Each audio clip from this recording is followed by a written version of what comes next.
All right. Oh, God. All right. Welcome. Let me get all situated here. Welcome back to the .NET Phillies podcast. I'm on the floor. Like I said in the last episode, feels like a month ago at this point. I'm just trying whatever, seeing what sticks, recording when I want to record, recording when the team is good or bad. This is going to be a lot of complaining. Going to be a lot of complaining in this episode, but that's kind of what the people want, right? It seems like no matter when I rant and everything like that, it seems to do much better as opposed to me having a nice civilized conversation. So it's just going to be a lot of that. It's going to be a lot of that. Going to be a lot of ranting. Going to be a lot of how the hell do we fix this godforsaken team? Will they ever win a baseball game again? Probably. It's hard, right? This team's way too good to be that bad, but that might be the title of the episode. But I'm excited to be back. I'm happy to be back. Like I said, I want to record these when I want. And I know that I sound like a jerk off saying that, but I mean, I kind of want to record these not because I have to, but because I want to, because I feel like that it is better content for you guys, for me to record. It's more fun, it's more interactive. It doesn't feel like a job, and I talked about that in the last episode that I came back with. So if you guys want to check that one out, go ahead and watch this or stick with this. I really don't care. You don't really have to watch them in like any order or anything like that. I think this is 102, which is crazy. Like this is my 22, 23, 24, 25, 26. This is my 5th year doing this, like half a decade. So that's crazy. But I'm happy to do it. So State of the Union, guys. We might be cooked. Guys, we just straight up might be chat. We might be cooked. Phillies currently stand, I think it's 8-15. Something like that. 7-game losing streak. It's just bad. Just they're doing nothing right. The pitching is terrible. The bullpen has so many injuries. Boland's injured. Duran's injured. Just so much is going wrong. JT Realmuto just went on the IL. You have, it's just bad. Lighter news, Zach Wheeler starting on Saturday, so that should be fun. But it's just bad. It's just really, really bad right now. But I want to get into basically... give me one sec. I want to get into what I think the problem is. And it could be, you could point to a multitude of things. You can point to the bullpen. You can point to the offense. You can point to the starting rotation. It's all bad. It's all bad. There's a reason teams lose games. It's not because of one particular reason or one person. It's everybody. But 2 people I am exonerating from the naughty list is Kyle Schwarber and Bryce Harper. Those 2 have been as advertised. They've been great. They've been excellent. And I'm very excited to see them kind of back in order and back in action and doing what they need to be doing. Everybody else is on the shit list. JT, shocker, giving JT Realmuto $45 million was a bad idea. Second base, Bryson Stott. Spring training stats don't mean jack shit because that guy is ass. Trey Turner, take an at-bat. Take a pitch, work an at-bat, Trey. Try literally anything other than what you're doing. You are one of the best contact hitters of this generation, and then you choose to swing at the most terrible, lazy fly balls. It's just such weak at-bats from him. Alec Bohm. You got to cut him at this point. And, okay, look, I understand the stuff that's going on with his family, and that has to be weighing on him. I understand. For those of you who don't know, he's suing his parents. His parents had been embezzling money from him for his entire baseball career. So it's a fucked situation. Entirely 100% a fucked situation. So I understand from a human perspective. Now, if you're the Phillies, I mean, you got to recognize that. You got to recognize when he's weak and start Edmundo or try, I saw Jack Fritz, shout out Jack Fritz. I saw him put out Carter Kieboom as an option or just try something else while Bohm deals with this situation. In the outfield, I mean, Justin Crawford's cooled off, but he's been more good than bad. Marshy's cooled off entirely since his really hot start. And then Adolis, he's starting to heat up a little bit, but I mean, it's just the same offensive woes over and over and over and over and over and over and over again. And it's Oh, who do you blame? Who do you blame? Who's the blame here? It's Dave Dombrowski. It's the front office for just running it back again, which has not worked the last 5 years. Let's just do it again, do it again, do it again, do it again, do it again. In what realm was this ever going to work?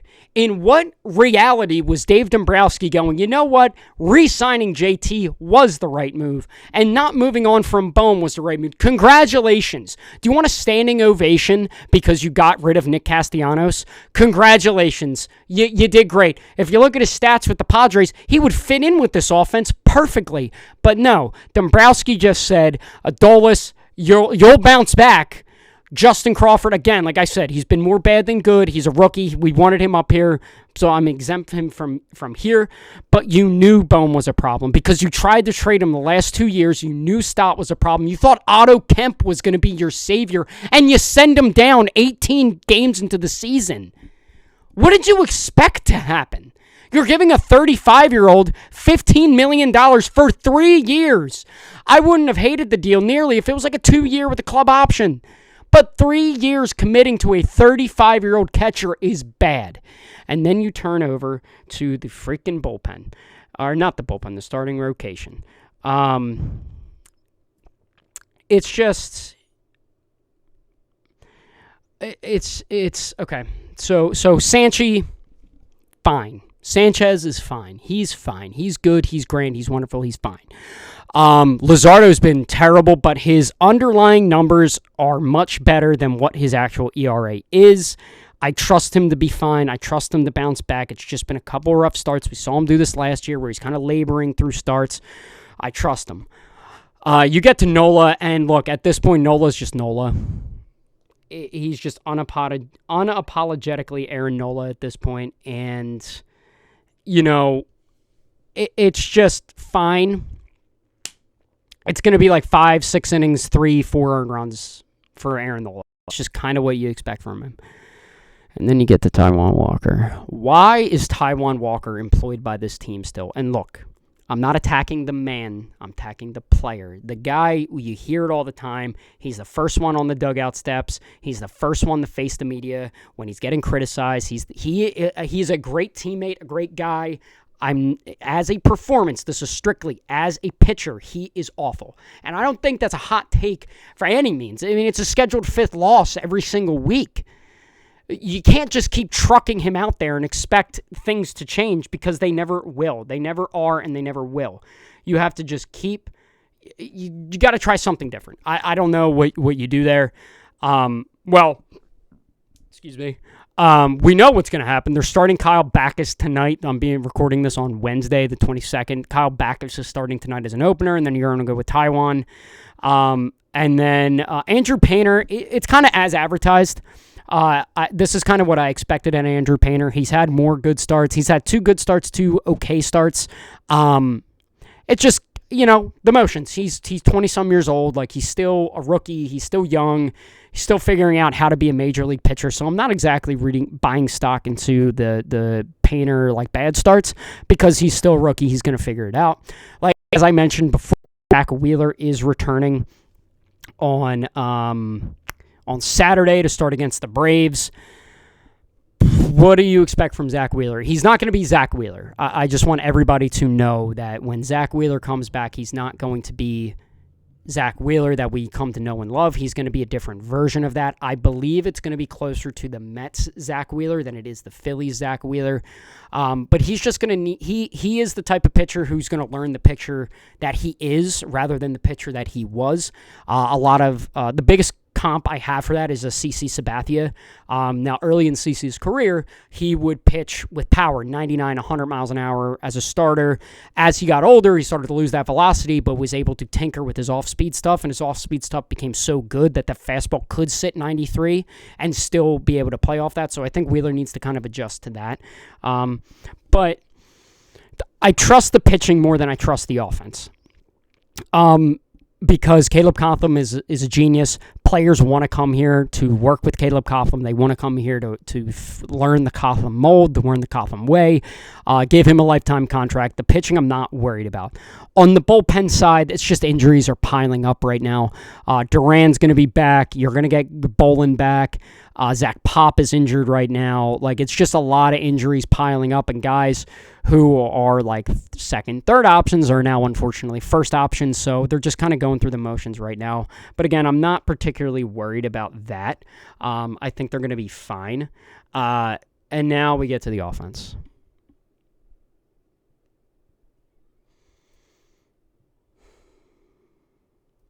The offense. You need to fire Kevin Long. I don't care if it'll change anything. I don't care about anything. When the last 3 years, the offense has gone poof in the playoffs, at the end of the regular season, and to start this season, and it's the offense, and you're like, trust the back of the baseball card, trust the back of the baseball card. Okay, well, whose job is it to get them to that point? It's Kevin Long. You need to fire him. You need to get rid of him. You need to purge the entire staff that he brought in and just try something different. It might work for a couple games. I don't care. But you can't keep being a serious franchise employing that guy, that fraudulent piece of human garbage. He is bad at his job. He's bad at his job. Okay, yeah, he had a couple good years. I don't care. Right now, the baseball world has advanced past Kevin Long's mold, and you need to adjust back to it, get a young guy in here. I don't know what you want to do. I don't know if, I don't know. I don't know. It's just, I'm very upset. I'm very angry. I just want them. They're too good. They're too good to be this bad. And it just starts with him. It starts with Kevin Long. They should have fired him after the Dodgers series, but they didn't because they're a bunch of fucking pussies. They should have fired him after the NLDS last year. They should have just went with a young guy, try to find the Caleb Cotham of hitting coaches, and just try something new. Just something new. These guys are old. These guys are vets. They know how to hit, and maybe having a different perspective on hitting, the new age perspective, maybe that boosts a Bryce Harper. Bryce has been good. Maybe that boosts a Bryson Stott. Maybe that gives Alec Bohm a little bit of an edge. Maybe Justin Crawford can adjust it better. Maybe Adolis could figure out his swing from 2023 again. All these factors are there, and it's just disheartening that they decided to do nothing. They just changed nothing. And you get to Topper, and I don't blame Topper at all. The front office is way more to blame for this disaster start to the season than Rob Thompson is. Does he help with the lineup?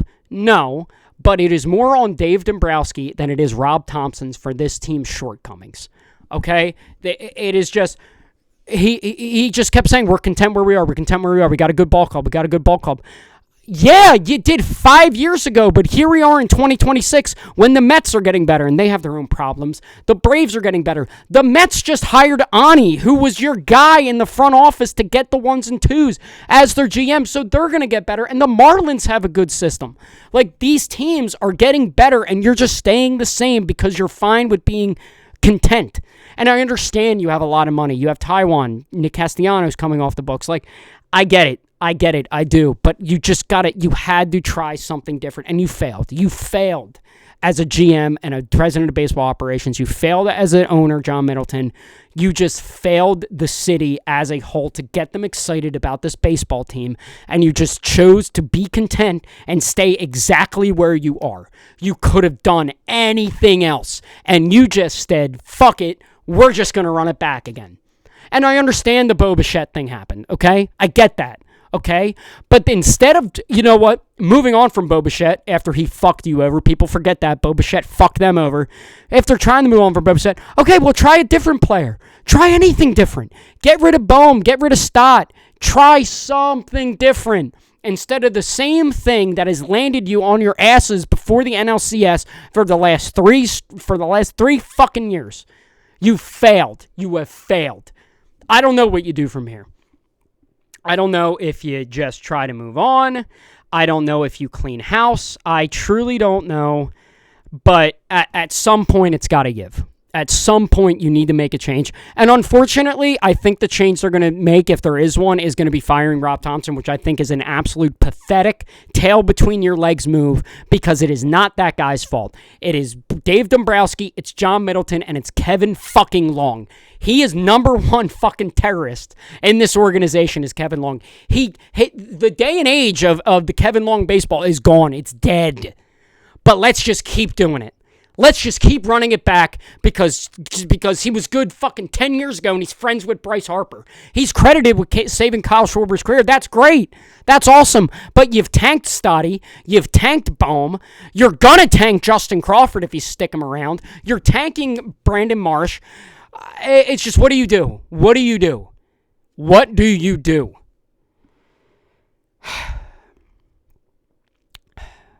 Anyway. I think what you do is just, you know what? Hand up. We fucked up. I think Dave Dombrowski's gone after this year. I think Preston Mattingly is going to take over. You need to fire Kevin Long. Like, if you don't fire Kevin Long after this season, and I know we're 20-some games into it and they absolutely could turn it around. I don't care. I don't care, because it's just going to be the same shit over again. If they somehow make the playoffs at this point, like they always say, you can't win a division in April, but you can lose it. What do? Even if they make the playoffs, something's got to give. It's going to be the same shit. They can't hit. They score one run. They haven't scored in 92% of their innings this year. That is almost incomprehensible. Even when the White Sox and the Rockies were dog shit the last 2 years, they'd still score runs.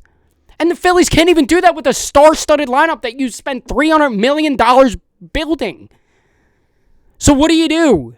You just failed. You failed, Dave Dombrowski. You failed. And now we have to slog through this because you're too much of a jackass to make any fucking changes to this team. Shocker, they're bad. We knew they were bad. I don't give a fuck that they won 95 games last year. Every season is different. Look at the Braves. The Braves, last year were ass, and the year before that they won 90-some games and made it to the playoffs. And now last year were ass, and now they're good again. I think the Braves devil magic is going to wear off eventually. I just don't think that pitching staff is going to hold up the way it has. But you're just bad. It's bad. It's just all bad. That's all I got. I just had to get this off my chest. I had to rant. I don't know how you fix it. Maybe the next time I record, they're going to turn it around, but I just had to let out a little steam. I mean, it's bad. It's just bad. But you know what? Who cares? Because they're just going to run it back again next year. They're going to fucking re-sign Alec Bohm, and we're just going to do it again. And it's going to be great, right? It's just going to be awesome and great. We're a Flyers podcast. Go Flyers, man. Porter Martone, Dan Vladar. We are a pro Flyers podcast now. Just kidding. Well, not just kidding. I am a big Flyers guy. But we're still rocking with the Phils. It's going to be fine. I know I just went on this whole fucking 20-minute rant.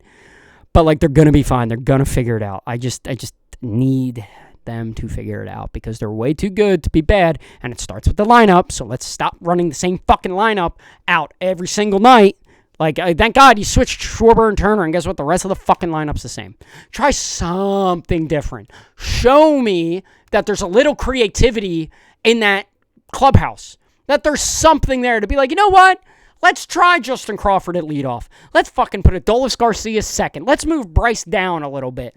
Let's just try to lengthen this lineup so they're not so fucking predictable. And it feels like they're just getting unlucky, too. Every bleeder, every squib hit to land against the Phillies, but when they rocket a ball, it's right at somebody.